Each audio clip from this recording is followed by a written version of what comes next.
Bonjour les amis, petite promenade dominicale au bord du canal comme d'habitude avec notre petite Luna qui est près de ressembler à un hérisson plutôt qu'à un chien. Et voilà, qu'elle tourne encore sur elle-même, toujours aussi bizarre. La petite Luna qui ne supporte pas les manteaux et donc c'est la raison pour laquelle je ne lui en mets presque jamais. Il faut vraiment qu'il fasse très très froid. Pour que je lui en mette. Voilà, donc ça c'est pour le côté chien de la promenade. Je vais d'ailleurs libérer mademoiselle qui, je l'espère, daignera suivre. Voilà, alors je vous avais mis mes petits rennes aux oreilles et j'ai même, voilà, la petite pince avec les bois de rennes parce que on le croirait pas, mais c'est presque Noël. Mais voilà, je suis obligée de garder ma capuche parce que franchement il fait dégueu.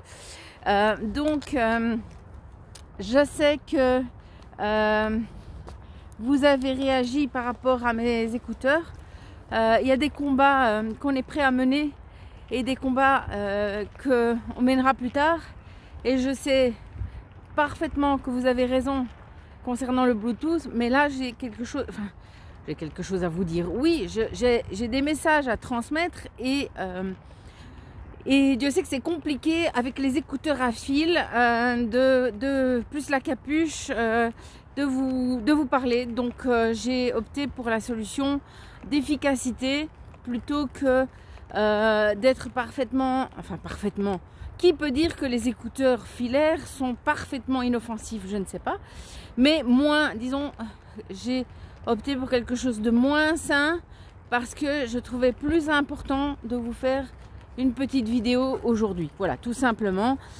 Et quand il fera beau, évidemment que je reprendrai, mais à mademoiselle qui ne suit pas, que je reprendrai les bonnes habitudes, voire même ne pas mettre d'écouteurs du tout parce que en général ça marche. Hein. Donc ici c'est parce qu'il y avait beaucoup de vent que j'ai décidé de les mettre. Et puis apparemment ça s'est un peu calmé, mais j'ose pas trop chipoter. Voilà. Bref, dans ma dernière vidéo, je vous parlais de la trahison. Et la trahison, pour moi, il y a beaucoup de gens qui ont réagi en disant « Oui, j'ai été trahi dès le début par ma famille, etc. » Pour moi, la trahison, c'est pas ça.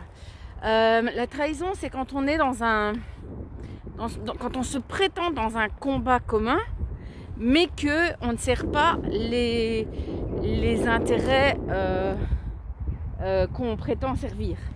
Allez mademoiselle, viens, un chien sourd, il faut toujours lui faire des gestes. Plutôt que de l'appeler, ça ne sert à rien de l'appeler. Elle me regarde, allez, on va se décider à avancer, voilà. Allez cocotte, ouais, à l'aise. Hein. Allez mon petit écureuil, allez viens ma chérie. D'habitude elle court, mais là, je crois qu'il pleut, que la pluie la perturbe. Et le gros dadais qui est sous mon nez, lui, il ne sert pas à me le ramener. Enfin bref. Donc, j'en reviens à ce que je vous disais. Pour moi, la trahison, c'est vraiment de prétendre qu'on sert un intérêt quand on sert l'intérêt adverse. C'est ça la trahison. Parce qu'il y a un fond de mensonge. Et il y a beaucoup de façons de trahir et de mentir. Personne n'est parfait. Personne n'est infaillible. Et nous avons tous notre part d'ombre. Et il faut qu'on l'admette. Nous avons tous nos rêves, nos projets, nos envies, nos peurs, nos traumas et nos fantasmes qui nous rendent vulnérables. Et vulnérables à quoi? Il faut bien se rendre compte que face à nous, il y a une armée de psychologues, de psychiatres, de philosophes, de psychanalystes. Je suis persuadée qu'ils nous examinent tous ceux qui sont un petit peu importants. Ils nous connaissent, ils connaissent nos failles et ils sont tout à fait susceptibles de les utiliser. Elle tourne sur elle-même, la cocotte, 3-4 fois avant de se décider à avancer. Luna, t'es bizarre. Et donc, le fait qu'ils nous connaissent si bien, ça va leur permettre de tenter, au moins de tenter de nous de nous avoir, de nous retourner contre nous-mêmes d'abord, parce que c'est comme ça qu'on affaiblit les gens, et puis contre ce qu'on va appeler la cause. Hein. La cause, c'est quoi? C'est la défense de l'humanité, en très résumé. Et il est évident que on ne s'en rend pas forcément compte. Donc on peut être de toute bonne foi et penser faire le bien et en fait servir l'ombre. Parce que les manipulateurs d'en face ont été réveillés, le monstre qui dormait en nous, qui nous ronge tous, surtout si on n'a pas travaillé sur nos blessures. Ce sont des blessures d'enfance, hein. C'est toujours des choses très très profondes, souvent même inconscientes, avec des traumas qui sont parfois extrêmement violents, de l'abus. Hein. Il ne faut pas oublier qu'il y a au moins un enfant sur 5 qui est victime d'abus sexuels et sexuels. Bon, j'espère que ça passera, cette vidéo. Et donc, que ces enfants grandissent et font les adultes que nous sommes devenus, et que si on n'a pas amené en conscience cet abus et qu'on n'a pas travaillé sur le fait qu'on est victime et non pas coupable, eh bien on va grandir avec des croyances erronées, avec des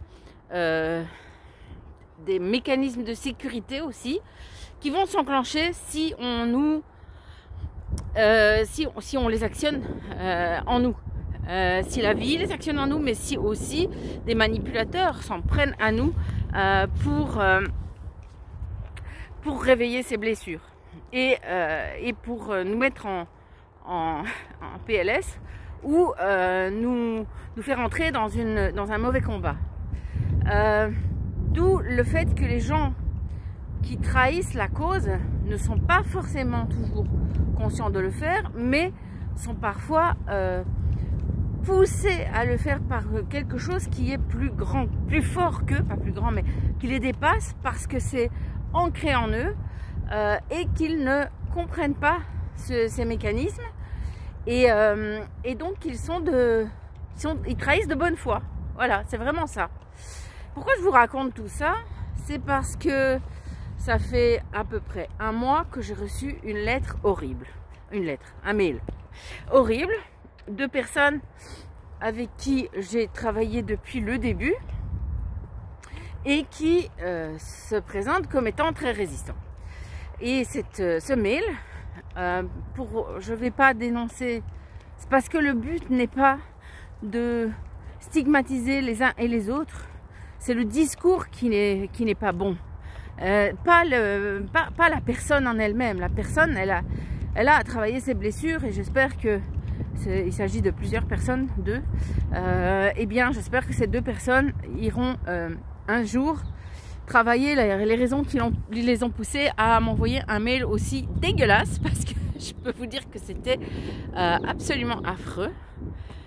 Alors, elle va nous faire la démonstration de tourner sur elle-même, non. Et en gros, donc, il était indiqué dans ce mail que j'étais, comme je suis, comment dire, attachante, et bien que mes discours avaient de l'impact et que j'étais devenue dangereuse pour la résistance parce que j'étais décourageante et plus toxique que tous les médias mainstream réunis. Voilà, rien que ça. Après l'ordre des médecins qui me met sur le dos le vaccino-scepticisme de toute la Belgique, me voilà devenue pour la résistance plus décourageante et plus toxique que tous les médias mainstream réunis. Et pourquoi ça? Tout simplement parce que j'ai pour principe de dénoncer les choses qui ne vont pas. C'est ce que j'ai fait depuis le début. Au niveau du discours officiel, il y avait énormément de choses qui n'allaient pas. Et je n'étais pas la première. Bien sûr que je n'étais pas la première à dénoncer ça. Le premier pour moi, c'est Pascal Sacré. mon collègue et ami, frère de cœur, qui m'a beaucoup apporté et qui maintenant mène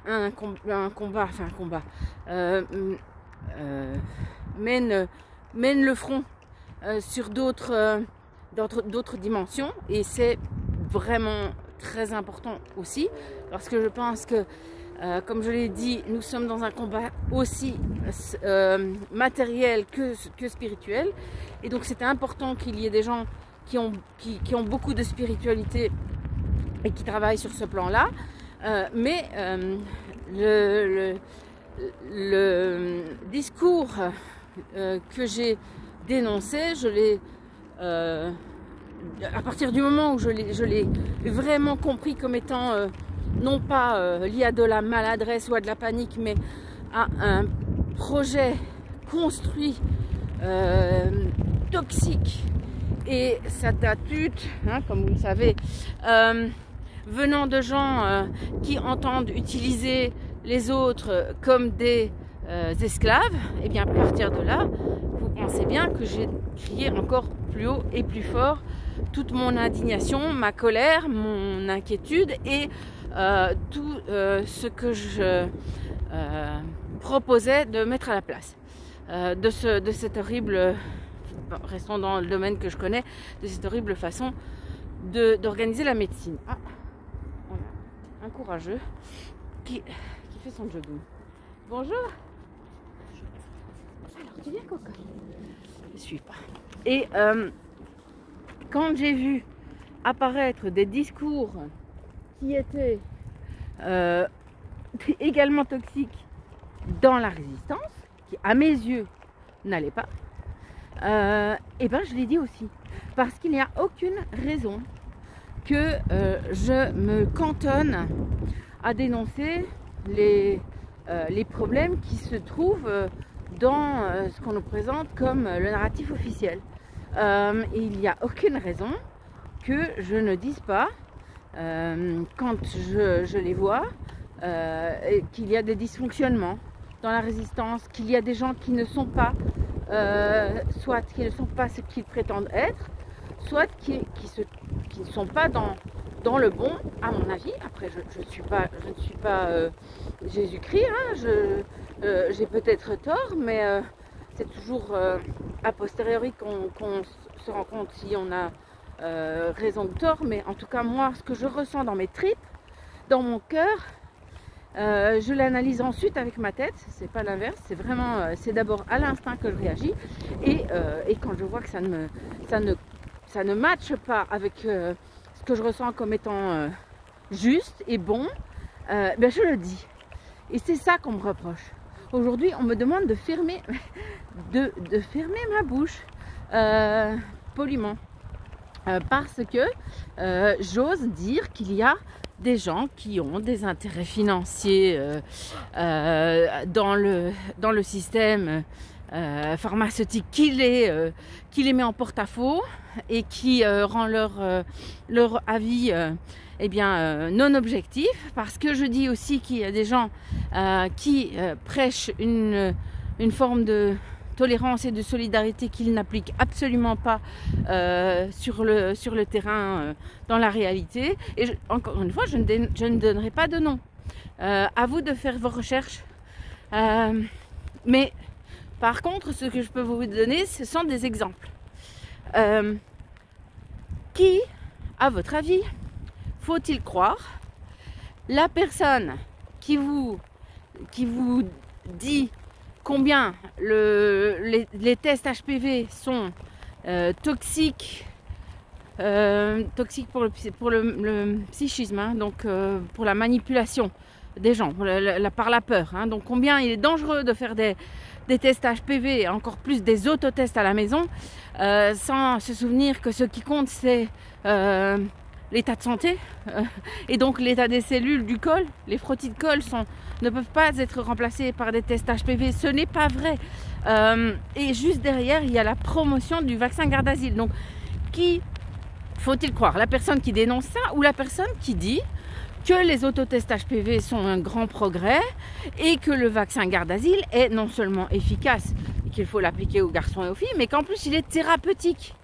Alors, écoutez les grands résistants, les grands microbiologistes qui nous racontent ça, et posez-vous les bonnes questions. Moi, je vous dis que ces tests HPV sont le prochain piège pour nos gosses. Voilà, et pour nos jeunes, pour les jeunes femmes, essentiellement, puisque c'est elles qui vont les faire et pas les mecs. Voilà, donc posez-vous les questions. Qui a intérêt à dénoncer? Qui a intérêt à faire... Qui fait la promotion de quoi? Voilà, ça c'est un exemple. Un autre exemple, c'est un groupe de scientifiques dissidents qui a fait une émission célèbre et qui un jour, sans sourciller, a laissé raconter dans l'émission hebdomadaire que ce groupe avait créé, a laissé raconter que la seule raison d'avoir des effets secondaires dus aux injections anti-Covid, c'était d'avoir reçu une injection en bolus dans un vaisseau. Et que s'il n'y avait pas ce problème-là, on n'aurait jamais d'effet indésirable. Alors que,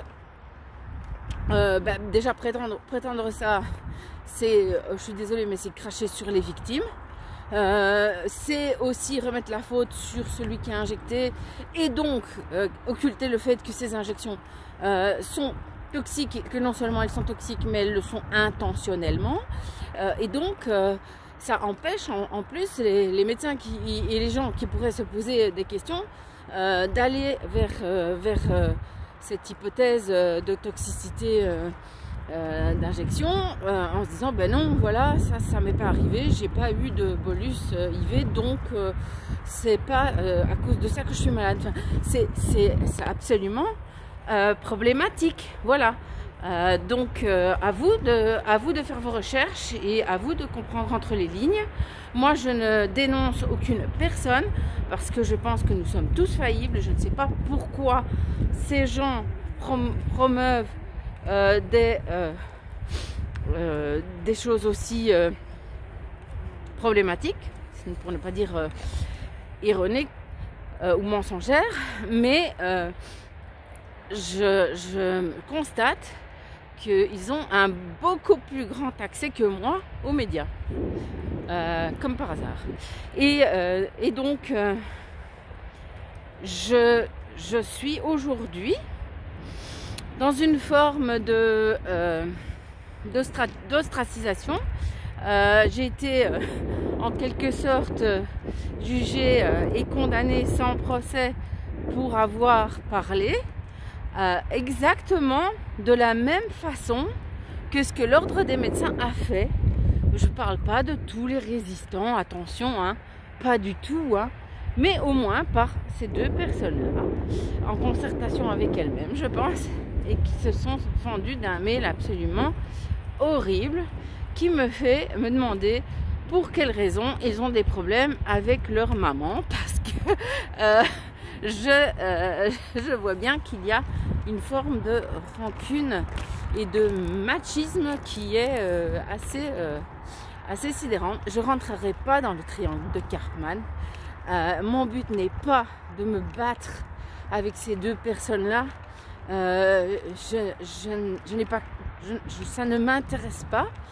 Je suis bien triste qu'elles soient dans cet état-là parce que vraiment elles me montrent une vulnérabilité qui est préoccupante pour des gens qui ont l'oreille du public, mais ça m'oblige à travailler aussi sur moi. Et c'est toujours bien, hein, de travailler sur soi. Ça m'a fort mise en colère, ça m'a fort choquée, et ensuite j'avais des envies de répondre. Alors j'ai répondu un peu à la cantonade, mais je n'ai pas répondu individuellement parce que je me suis rendu compte qu'on était dans le triangle de Karpman. Et quand on voit ce stratagème, hein, ce jeu psychologique se déployer, on n'est jamais gagnant d'y rentrer. Jamais, jamais, jamais. Donc c'est quelque chose que j'ai décidé de poser là et de digérer tranquillement.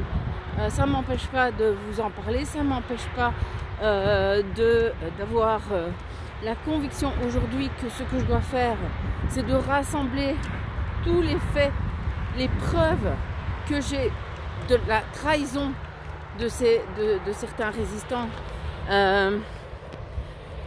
et trahison peut-être inconsciente, peut-être liée à leur propre peur, à leur propre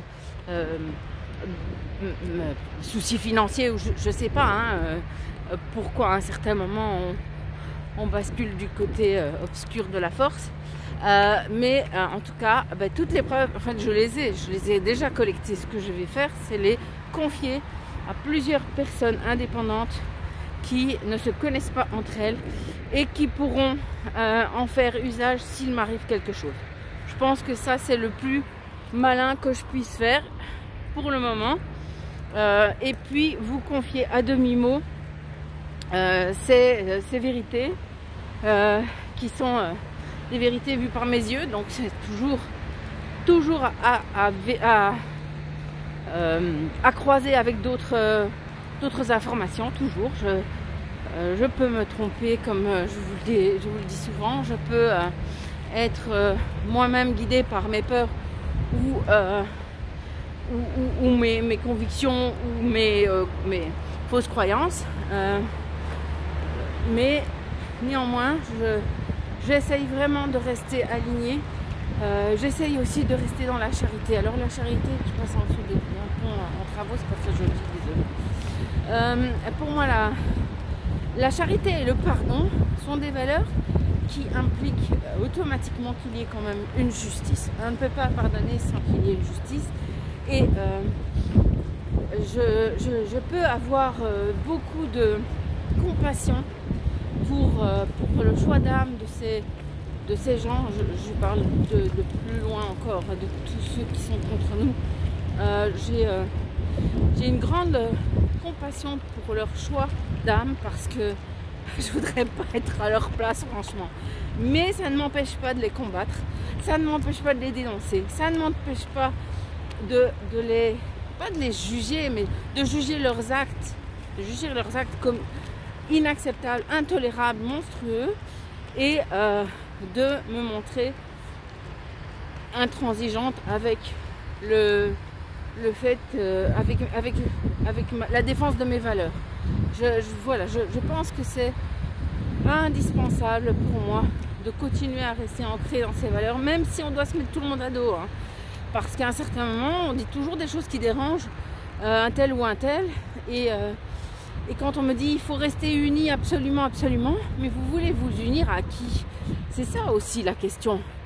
Est-ce qu'on doit rester unis à tout prix ou pas? Si c'est oui, à ce moment-là, mais pourquoi a-t-on fait dissidence? Pourquoi n'a-t-on pas suivi le troupeau pour aller se faire injecter de la merde? Pourquoi a-t-on commencé à douter de l'éducation à la sexualité dans les écoles, puisqu'on nous dit que c'est pour le bien de tous? Pourquoi n'adhérons-nous pas à l'installation du réseau 5G, voire plus, si affinité, partout dans nos villes et dans nos campagnes? Voilà, pourquoi n'acceptons-nous pas d'aller manger des insectes en poudre parce que c'est bon pour la planète, de rouler en voiture électrique, de cesser d'acheter des vêtements, enfin des billets enfin peu importe, que ce soit des textiles, des voyages, du steak, de toute façon c'est toujours trop, puisque pourquoi a-t-on des animaux, Luna? Pourquoi a-t-on des animaux? Ils sont pas un bon bilan carbone, les animaux, parce qu'il faut chauffer les croquettes à 90 degrés, à 90 degrés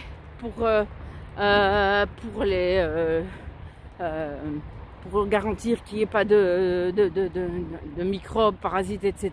Du coup, ça fait beaucoup ça fait beaucoup de chaleur, enfin, puis en plus c'est de la viande, donc on est obligé d'élever des animaux pour nourrir les animaux de compagnie, c'est pas bien. Enfin bon voilà, on s'unit à qui finalement? Est-ce qu'on a besoin d'être unis? Oui, on a besoin d'être unis. On a besoin d'être... j'aime pas ce terme en fait. Unis, ça veut dire lisse. On a besoin d'être en lien. On a besoin d'être en lien avec des gens qui partagent nos principes et nos valeurs. Mais on n'a pas besoin d'être en lien avec des gens qui vont être d'accord sur une partie et pas le reste. Parce que comment on va faire si on travaille avec des gens qui ne sont pas d'accord sur les injections Covid, mais qui par contre trouvent que la 5G c'est génial, ou que l'euro numérique c'est le progrès de demain. Ils n'ont pas travaillé sur tous les problèmes. Comment on va faire pour les amener en conscience? Alors il y en a qui sont ouverts au dialogue, et ça c'est vraiment très très important, hein, rester toujours ouvert au dialogue. Et il y en a qui disent qu'ils sont ouverts au dialogue, mais qui vous bloquent dans le dos de tout le monde, et puis qui crient au martyr parce que vous êtes méchants. Moi je pense que on peut discuter de tout. Il y a des choses qui ne se débattent pas parce que ce sont des choses qui sont des réalités ancrées dans la matière. Nous sommes et nous resterons des êtres sexués avec des chromosomes. Voilà. Donc ça c'est quelque chose, on ne va pas en débattre, je ne suis pas d'accord. Par contre, on peut discuter du ressenti des uns et des autres et se demander pourquoi ça arrive. Ça, on peut. Et quelles sont les solutions pour se sentir mieux. Et à mon avis, la solution, c'est pas de s'envoyer des tas d'hormones et de faire beaucoup de chirurgie. Hein. Excusez-moi, mais je suis pas du tout convaincue que ce soit la solution. Tout comme prendre des antidépresseurs n'ont jamais soigné une dépression. Si vous ne travaillez pas sur ce qui vous a blessé, ben, vous serez déprimé toute votre vie, vous consommerez des médicaments toute votre vie. Enfin voilà, donc c'était un fourre-tout de réflexion par rapport aux événements que je vis et que nous vivons tous dans cette période extrêmement à la fois troublée et enrichissante pour ceux qui parviennent à prendre du recul et à réfléchir bien comme il faut à leur place sur cette planète et leur raison d'être ici. Bien sûr, nous sommes à quelques jours de Noël, donc je ne dis pas que je vous ferai un message de Noël avec certitude, mais en tout cas, je vous le dis déjà maintenant, joyeux Noël, gardez courage, confiance, mais lucidité, foi en vous surtout d'abord, mais aussi foi en quelque chose qui est plus grand que nous, que vous appellerez comme vous voulez, peu importe, du moment que vous travaillez de votre point d'ancrage, de votre point de départ à améliorer les choses autour de vous avec le plus d'amour possible. Donc je vous souhaite de merveilleuses fêtes de Noël et je vous donne rendez-vous très vite pour une prochaine balade, sans doute quelque part en France. Gros bisous. Petite Luna et grosse truffe et j'espère. Voilà, bisous.